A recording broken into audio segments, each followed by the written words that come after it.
स्थानिक स्वराज्य संस्था, प्राधिकरण, महापालिका तसेच पाणी पुरवठा विभागातील सेवानिवृत्त कर्मचाऱ्यांना नियमित निवृत्ती वेतन मिळत नसल्याने त्यांच्यासमोर आर्थिक व मानसिक संकट उभे ठाकले आहे।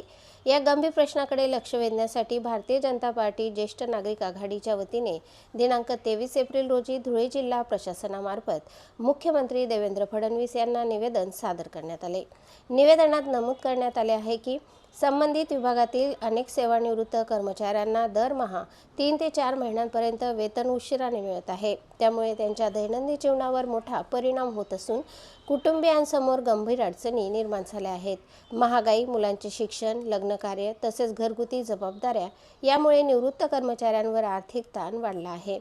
काही कुटुंबांमध्ये रोजगाराचा प्रश्नही गंभीर बनला असून अनेकांना मानसिक त्रास सहन करावा लागत असल्याचे निवेदनात म्हटले आहे। शासनाने याबाबत स्पष्ट निर्देश दिलेले असतानाही संबंधित प्रशासनाकडून दुर्लक्ष होत असल्याचा आरोपही करण्यात आला आहे। त्यामुळे शासनाने तात्काळ योग्य आदेश देऊन सेवानिवृत्त कर्मचाऱ्यांना नियमित व वेळेवर निवृत्ती वेतन देण्याची मागणी करण्यात आली आहे।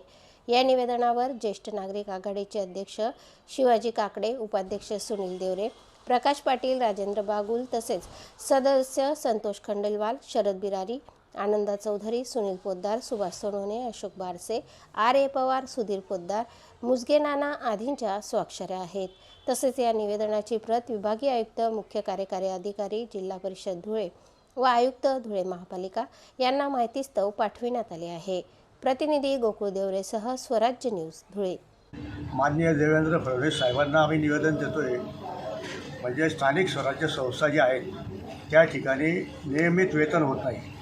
कधी 10 तारीख, कधी 15 तारीख। आता धुळे महानगरपालिकेचं मार्च महिन्याचा पगार बाकी, तर अशा सर्व समस्या घेऊन आम्ही निवेदन या ठिकाणी द्यायला आलेलो आहे। जिल्हा परिषद असो, महानगरपालिका, नगरपालिका या सर्व ठिकाणी अशीच परिस्थिती आहे।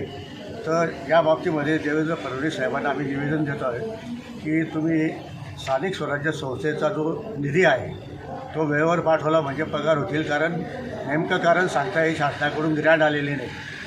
तर या बाबतीमध्ये आम्ही या ठिकाणी माननीय जिल्हाधिकारी साहेबांना निवेदन देतो आहे, ते आमचं निवेदन मुख्यमंत्री साहेबांकडे पाठवतील।